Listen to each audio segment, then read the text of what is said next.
to help Christians increase their impact, their income, and their influence, because that is what God has called us to do, is to use our lives for his glory, right? And I believe that when we increase our impact, our income, and our influence, we can help other people become more happy, healthy, and holy, and create human flourishing. And that's why God put us here, right? He didn't put us here for us to go out, right, and come in. And so I believe we have a really unique opportunity to capture the marketplace for Christ. And so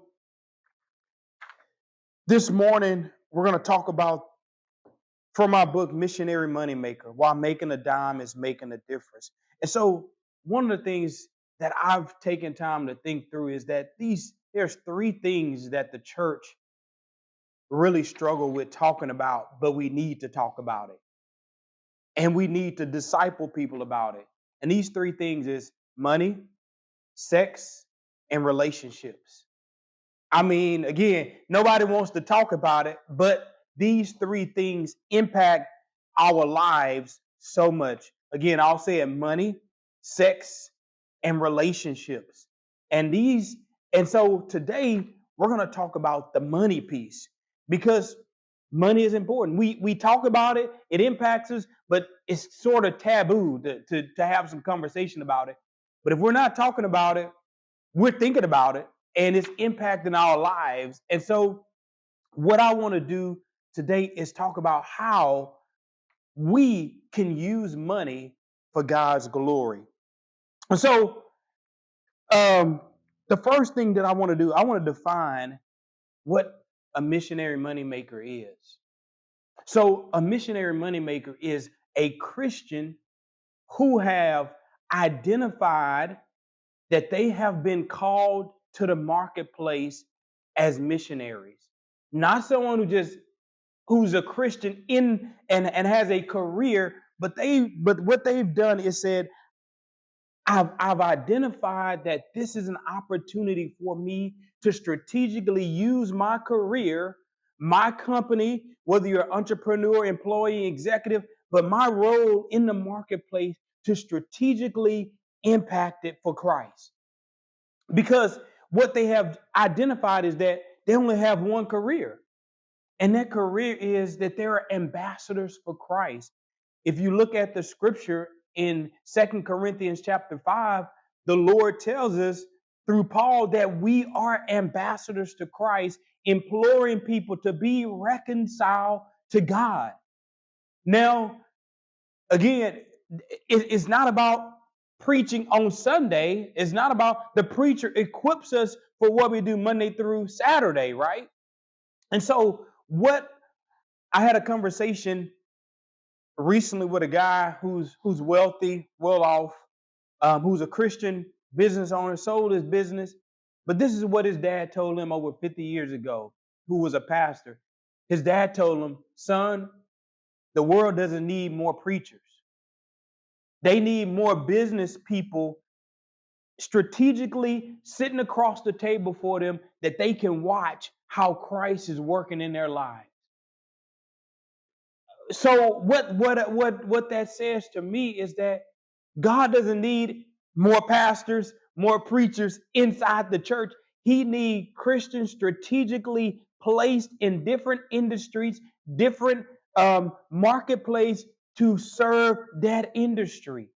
We need Christians who are in the medical field. We need Christians in the food distribution field, right? We need Christians in the education field. We need Christians in the counseling field, right? We need Christians in the finance field, because God wants to impact those people in that field. And in fact, the reason why it's so strategic is because you have something in common with those individuals. It's context. You can contextualize the gospel and the life, and your life in such a way that you can speak to them. I love college ministry because you can take the gospel and you can contextualize it in a way that they can understand it. Start talking about the professor right? I mean, that's what I do. I say, think about that the professor is God. And in order to pass, you got to have 100. 99.99 won't do it. So if you get a 99.9 and if you get a 50, you still fail. And when you begin to articulate that in that way, the lights for them turn on like, man, I understand now. I understand the gospel. Listen, God has strategically placed us in positions so that we can use the gospel, contextualize it so that we can reach the people in those areas. And so that's what a missionary moneymaker is. They have identified that they have been called by God to go into the marketplace as missionaries. And so the first thing that we're going to look at after this is we're going to look at the foundation of a missionary mindset. So the first thing that we need to understand is that we need to have a perspective on means. So I identify means, our means for a mission. Means is this. It's a combination of 4 things. It's our time, our talent, our treasure, and what I call our trust, meaning relationships. See, we need to understand that our means is the foundation for our missionary work in the marketplace. Number 1, time, because if you ain't got time, the other 3 don't even matter. But we have time. And so God wants us to use our time for his glory and the good of other people. So you begin to look at your time as, this is my time. How am I going to use this 60 hours a week? Whatever that looks, it could be 40, it could be 20, but how am I going to use this time to strategically glorify God in the marketplace? And you can be very creative. I love being an entrepreneur because it helps you to be innovative, creative about how you're going to solve problems. And we as Christians need to think, what is the unique way for me to use my time to impact the people, whether it's my clients, whether it's my team members, whether it's my vendors, whether it's my community? How can I use my time to do that? And we need to be thinking about that. And the second thing is your talent. Your talent is a combination of your skills, your abilities, and your unique gifts. One of the things you need to realize, all of us are unique. Even if you were in the same industry, come from the same family, maybe the same ethnicity, you're different. But listen, write this down. This is important. You're different to make a difference. I mean, you don't have to be the same. We don't have to be in the comparison gap, right? But we can say, I'm different. How can we collaborate? Right? So, but your differences is this. Your uniqueness is made up of your education, your expertise, your expertise, your experiences, but also the environment that you were raised in or that you're in now, but also your ethnicity. Listen, you can't change that you black, white, brown, whatever the case may be, mixed. You can't change that, but you sure can use it. And if you're not leveraging that to make a difference, then you're missing the mark. So I want you to really think about this, that you're unique from all of those perspectives. Remember, your experiences, your expertise, your education, your environment that you was raised in, and your ethnicity. Don't try to change it. See about how can I use it. Now, if you're going to change anything, you need to change your expertise, continue to grow. You're going to change your education, continue to get better, right? Right? You're going to change your experiences because you want them to grow, right? Maybe you need to change the environment that you're in because it's unhealthy. So, but one thing you can't change is who you are, how you were born, right? Leverage it. And the other thing is your treasures. We all have a measure of treasures. I mean, some people got $100, some people got 100,000, a million, right? But the question is not about how much you have, but how do you use what you have? I love business because if you are a business owner, and even if you're an executive or in your career, like you can make a lot of money. You can. I mean, there's people, making hundreds of $1,000s every day. But the question is, what are you going to do with it? Right? Think about this. Your money can be used to make an impact. Right now, we're sitting in this church. I mean, somebody's paying these light bills. It's the people that's going to work, paying their tithes or giving, right? TSU is right there. Those students are not there for free. They're taking out loans. Guess what? Who's paying those student loans back? Our money. We're paying it through taxes. But also their families may have put money aside for them. Their grants, their scholarships. So money can be used for good. So you are a steward of that. But also, this is your trust. I want to ask you this. Think about your relationships. Who can you collaborate? Who have God connected you with so that you can have a really creative impact in the marketplace? And one of the things that I found out is that you don't have to have the money. You just need to have a vision and be connected with people that got the money. Because really, people are looking how to deploy their money. I mean, in the Christians are looking, what are some unique ways for me to deploy my resources? Because Christians who have made a lot of money, they're thinking about how can I deploy this money for God's kingdom? Right? I mean, I was just with a guy the other day. He said, okay, here is a check for, 6 figures. I mean, not 5 figures. I want you to go do something with it. Give me a return on an investment. Right? He want to do so think about your relationships, whether that's in your church, whether it's in your company, whether it's in your family. People are looking for opportunities to get involved.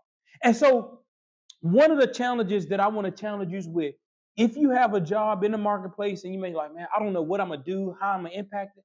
I want you to start thinking about this. Ask your church to create a fund so that you can take people. If you're limited on your funds, I want to start a ministry in the marketplace, just taking people to lunch, just getting to know them. And I don't have a big budget, but I want to raise a fund. Can we raise money and just take them to lunch? Talk to them, get to know them, build that relationship with them. Maybe you put something on like this where it's an educational moment and you invite people and you just invest in their lives. Go fishing. I mean, people like food. They like free food. So you do it and they'll come with it. So all that, begin to think about, what does that look like for me? So that's the first thing. So means with a mission. The second thing is that we need to break free of these 2 lies that I've identified. And you probably know about it because it's in the church. Number one, the first lie is the prosperity gospel. But the second lie is the poverty gospel. These 2 twin towers, like, man, these things are at odds. The prosperity gospel telling you that you need to come to Jesus because he want to make you healthy, wealthy, and famous, right? The poverty gospel will tell you, you just need to be a poor Christian. Having money is sinful. You don't need that. You need to sell all you have and go sit on the side of the corner. Right? And so we have this conflict. I mean, am I right? Who struggled with that? Right? We've had that. We struggle with that. But I believe there's the proper gospel. And what is the proper gospel? The proper gospel is this, is identifying that money is not a measure of identity. It's a measure of impact. God does not want you to be poor and on the streets, broken, but also he doesn't want you to be prosperous and all famous. Maybe that's where he wants you to be. But the question is, he may not want you to be there. But the prosper gospel is saying, whatever position God's put me in, I know he's put me there to make an impact. So what am I going to do? I'm going to look at the gospel from this lens and say, Whatever position that I have, I'm going to use it to honor God. Whether I'm the janitor at McDonald's or I'm the CEO at Apple. My job, my role is to impact lives. And so we need to break Christians free of this prosperity gospel and this proper poverty gospel, and make sure that they have the proper gospel. And going back to what Cynthia said, this is why discipleship is important, is to begin to teach people what does this look like. And not only teach them, but bring them along inside your company, inside your organization, and show them how you are using your influence, how you're using your impact, how you're using your income to make a difference. So, for example, my children, I got one son, he talking about, Dad, I want to make some money. I love when he say that. Dad, I want to make some money. I mean, he's serious about it. I want to get a job. I want to make some money. And so I always tell him with this. I said, I'm fine. I want you to make money. And I tell him this. I said, in order for you to make money, you need to create value for other people. Listen, we need to be encouraging people to create value for other people. That's how you make an impact. And guess what? The more people that you can serve, the more money you're going to make. Right? We need to be thinking about, how can I make a greater impact in the marketplace, make other people's lives better through my work? And guess what? It's going to show up in the dollar signs. And so I want to clear this up. Money is not a measure of your identity, but it is a measure of the impact that you're having on the lives of other people. So when you see more zeros, what that is telling you is that people are benefiting from the services and the products that you've created. And you need to optimize that. You need to maximize that so that people's lives are better. Work is not a curse. It is a blessing. And so the proper gospel overshadows the two lies of the prosperity and the poverty gospel. We need that happening in the church. And so that's the foundation of what it means to be a missionary money maker. And I want to transition, and I want to talk about these 3 P's of transformation that we all need to leverage. The 3 P's of transformation. One is passive impact. I've already alluded to impact. Impact is creating value.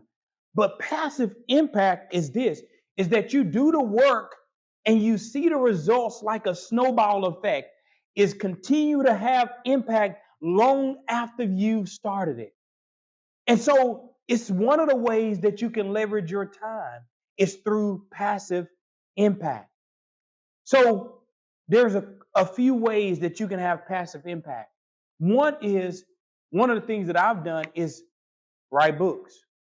You can write a book one time and it can have passive impact over and over and over again.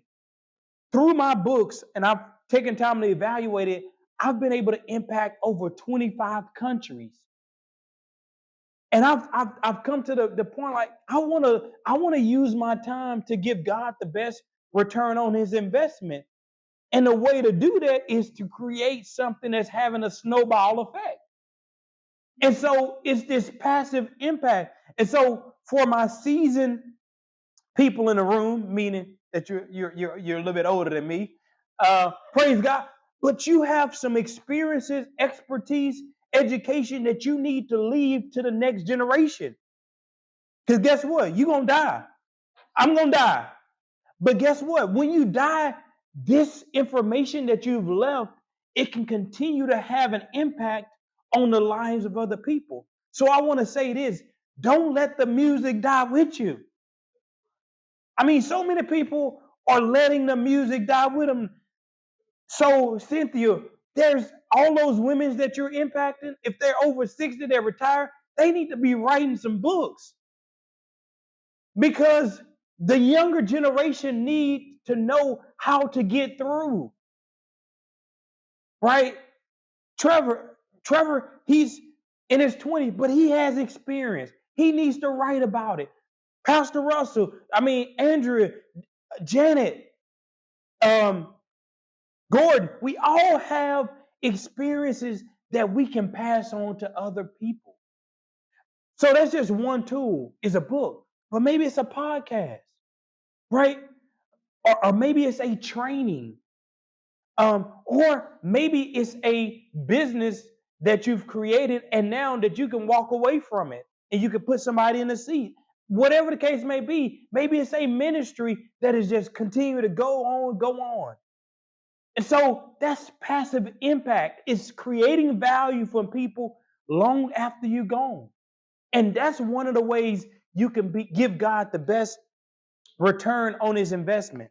And so passive impact, but also passive income. Who in here like money? Just raise your hand. I like money, right? Well, think about passive income. Passive income means that the value that you've created for you is creating income on a residual basis. Guess what? Every time you pay that light bill, every time you pay that cell phone bill, they getting residual income from you. They got that contract in place, and so that snowball effect is coming. There are ways for us to leverage our impact so that we can have passive income so that it can continue to so we can continue to have that income to impact lives long after. You can pass this down to your children and your children's children. But not only that, but you can use that passive income to create another business where you can hire the students getting out of college. So one of our interns is working with us. His name is TJ. He's helping me with a YouTube channel. And YouTube is a great platform to create passive income when you use your expertise, your education, and your experience to serve other people.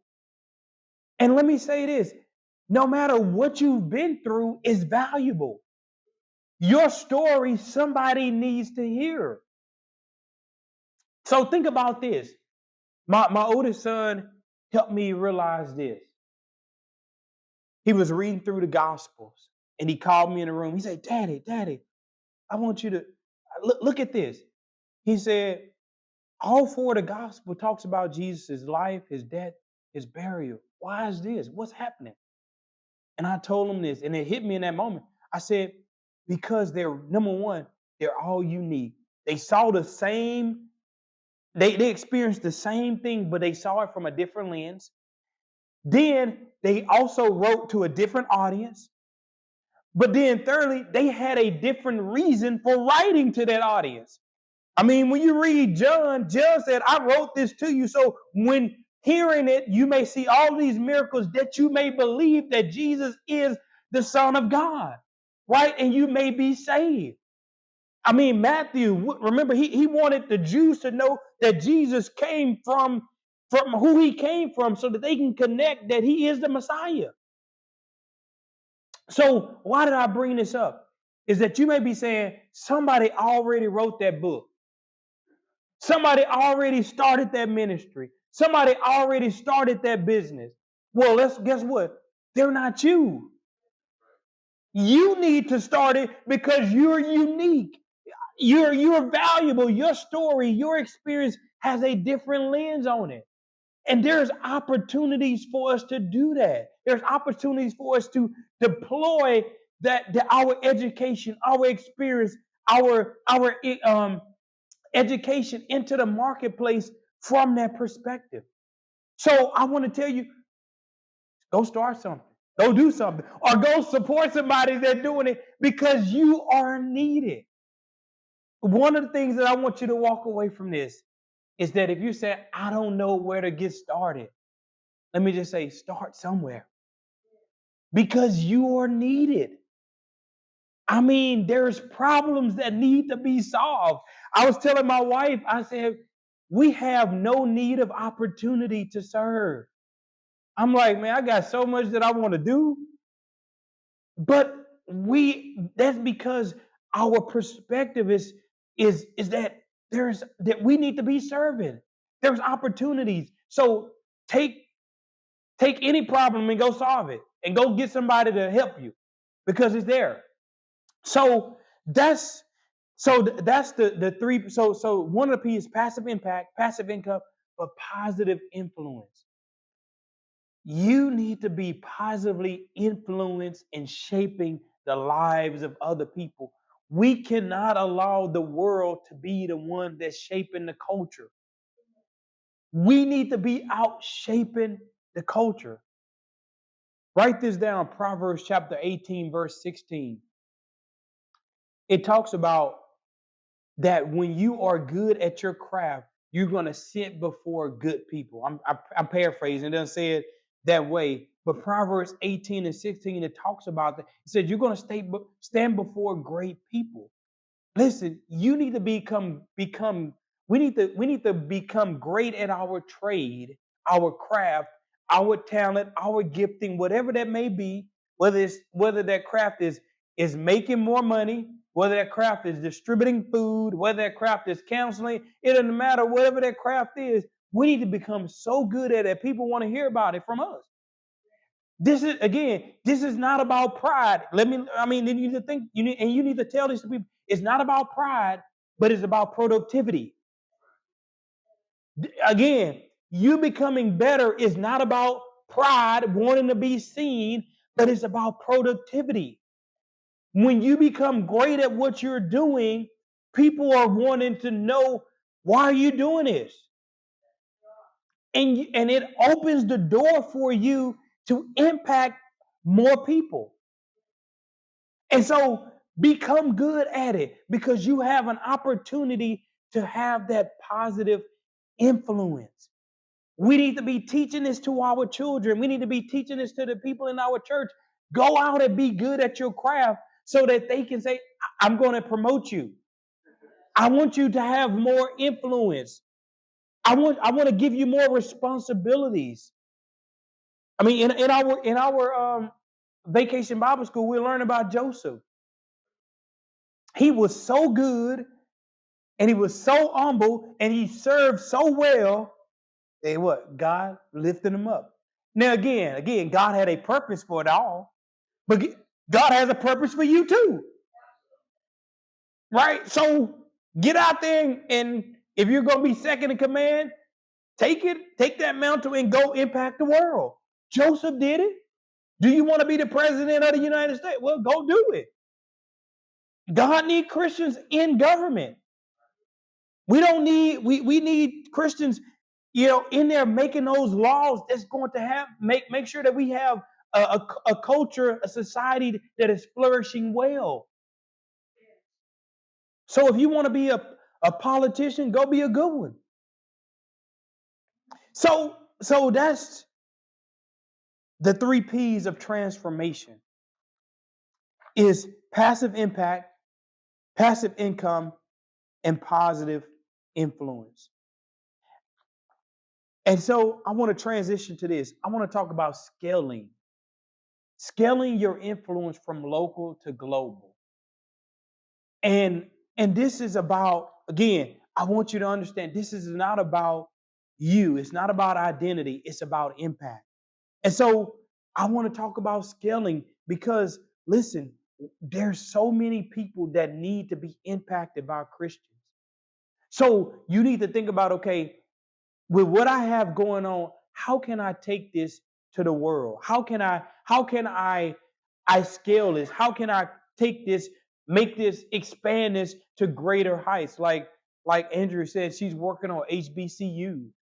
I mean, if we can impact all of the HBCUs, man, that's awesome. Man, there's a lot of Black people that we can touch.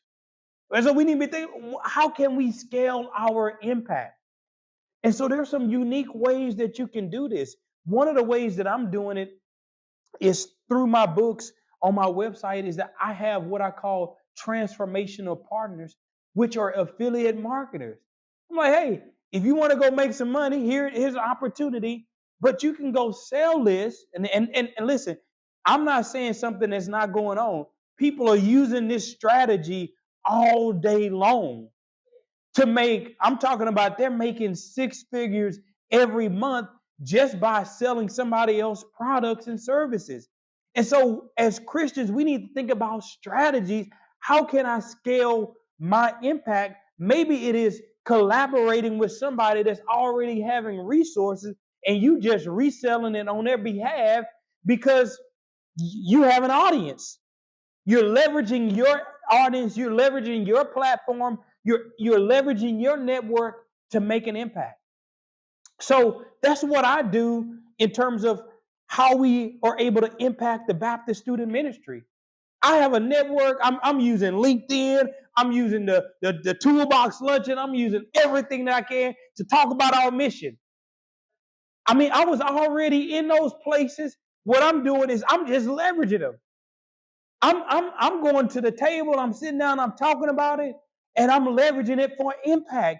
Now, come next fall, we have more of an opportunity to make an impact. And we're expanding our impact now because, again, I'm just leveraging, I'm scaling our impact by leveraging the network I already have. So Cynthia, you're going to see me on LinkedIn more. You're going to see me on YouTube more because these are application infrastructures that's already built for worldwide impact. So if you got a message, you got a product or service that's going to impact, you need to tap into those. Use Facebook, use Instagram. I mean, these are infrastructures that are impacting lives worldwide. You just need to tap into it. And so we need to be thinking about scaling our impact. And that's also is going to help us to scale our influence. Over the last 3 months, I've met with people from maybe 10 different countries via Zoom because they connected with me on LinkedIn. I'm like, hey, I just want to connect with you. And I mean, I'm like, wow, God is awesome. But it started with this. I started thinking, Lord, how do you want me to use my life? How do I want to invest my life for the glory of God? And so I started thinking about, okay, let me come up with a vision and a mission for my life. And so my vision is this: in partnership with God, transform lives worldwide. I say, okay, if I'm going to impact lives worldwide, what are the infrastructures that I can tap into to impact lives worldwide? Again, strategy, right? I'm thinking about strategy. And then I come to my mission. What is my mission? Is to create value for colleges, communities, and commerce. And so I started thinking about, okay, man, college students, when they graduate, they're going to go worldwide. I mean, we got students here at TSU from everywhere, from the Bahamas. I mean, they're from everywhere. Dallas, Chicago, LA, Atlanta, Las Vegas, and they're here from Houston. If we can invest in their lives, we can deploy our impact by investing in them. And so this strategy is about efficiency as well as how do you leverage the resources that God has given you. Because again, you do have a limited amount of resources, so you cannot invest it everywhere. So you got to ask yourself, where do I want to invest it? And so I came up with this acronym NO for no is navigating opportunities. And so when you have a clear vision and a mission, you can leverage your no. So when opportunities knock on your door, you can say no with confidence because it doesn't align with your vision and your mission. Because your time is limited, your money is limited, your talent is limited, and your relationships are limited. And so you need to have a strategic focus on how you're going to deploy them. Because if you deploy them all over the world and it's over here, you can't really get stuff done. So we got some people that work in finances here, and come from the VC background, you got to have a strategic focus. You got to know what you stand for. You cannot support and start everything. So you got to know what your niche is. That's how you scale your impact. And so that's how I began to think. And so that's why I write books. That's why I'm on LinkedIn. That's why I'm on Facebook. And that's why I'm here on this college campus, because it's going to help me scale my impact as well as help me expand my vision. So begin to think about that. If you haven't thought about that, you need to do that, because it's going to help you scale your impact. And so as I come to a close, this last section that I want to talk about is living as a missionary in the marketplace. Number one is I want to talk about generational wealth. Listen, God is going to, maybe you already got a lot of money. Maybe God is going to bless you with a lot of money, but you need to be thinking about generational wealth. How can you pass this down to the next generation? And it starts with this: teaching our children and the younger people the right view of money. These college students, even as they get saved, they struggle with, man, is God calling me to make money? What do I do with this? What's my career? What is this? I mean, and they have great talents and skills, but they're struggling with, how do they deploy it? Does God want me to deploy it? Right? What do I do when I have all of this money, or should I be making money? I mean, these are some real battlers they're battling with. And as a church and as believers, with our children and with the younger people that God put us in place, we can start teaching them the right perspective of money, and not allowing them to, and helping them work through those challenges that they're having when it comes to viewing money. Remember those three things that I talked to y'all about. These three major things. We're all having struggles with them: money, sex, and relationship. We need to be talking about these all the time. We need forums around this, because students, children are struggling with this. Even now, my children, my oldest son is 5, and my oldest son is 11, my youngest is 5. We're talking about money. We're talking about relationships. We're talking about sex right now from a good perspective. We don't want it to make it taboo. Because if you make it taboo, they're going to hide when they have thoughts about it. You don't want them to hide. You want them to run to you, because they're going to tell you where they are. And when they tell you where they are, you can help them get to where they need to be. So come here, son. Tell me about how you feeling about girls. Let's have this conversation.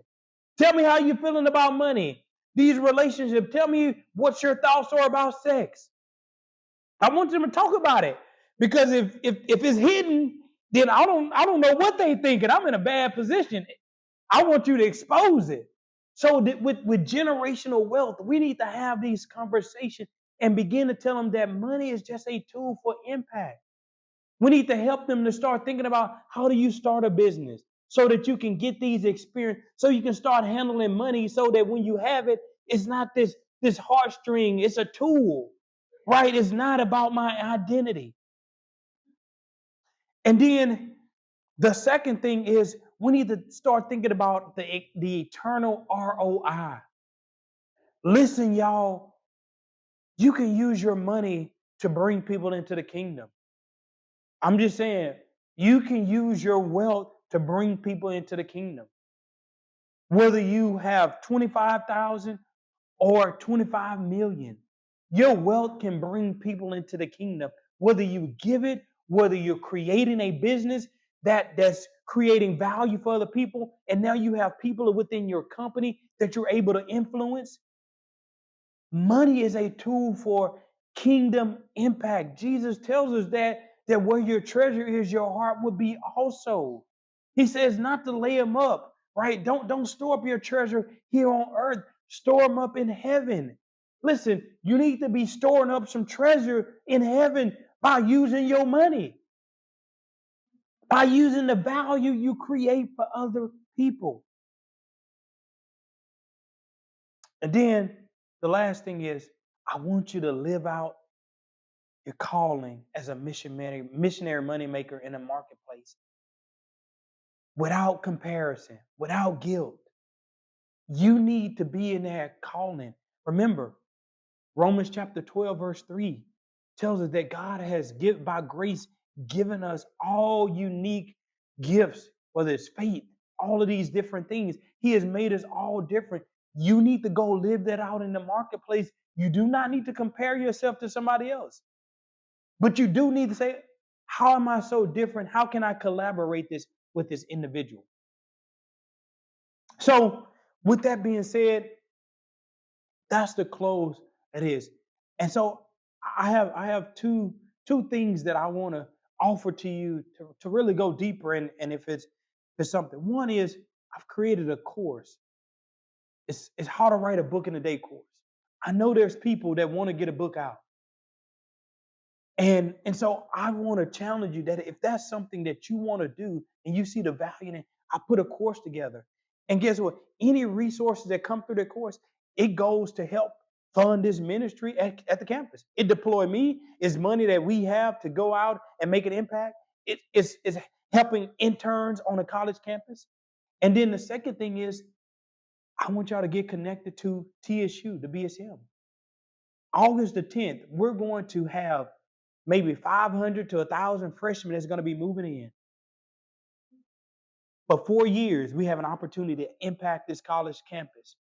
These freshmen will be coming here, and we want you to sign up. There's some information back there. But bring your church. Shut your church down. Shut your small group down. Bring them here. Come love on these students. Bring money, bring food, bring gifts, bring whatever the case may be. We want you here. We're shutting our church down so we can serve. We have over 500 students we're going to be impacting. There's dorms all across us. And we can make an impact in Houston next fall with these students if you just say, okay, my business is going to come, my small group is going to come, my church group is going to come, and we're going to love on these students and these families while we're here. So with that being said, I'll close us in prayer. Lord, thank you so much for this opportunity to connect. God, we know that you have work for us to do in the marketplace. It's not about guilt. It's not about comparison, but it's about impact.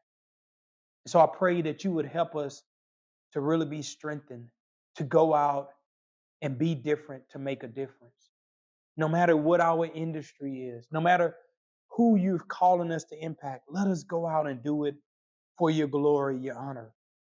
And so I'm praying, God, for more Christians to be discipled with this mindset, to have this perspective, as Romans 12:2 tells us, not to be conformed to this world, but be transformed by the renewing of our mind, that we may prove what is that good, acceptable, and perfect will of God. Lord, help us to have the right lens when it comes to the marketplace and the ministry opportunities that are available. So thank you for each one of us that are here today. Lord, I pray for those who will hear this video, God, that you would touch their lives. In Jesus' name, amen.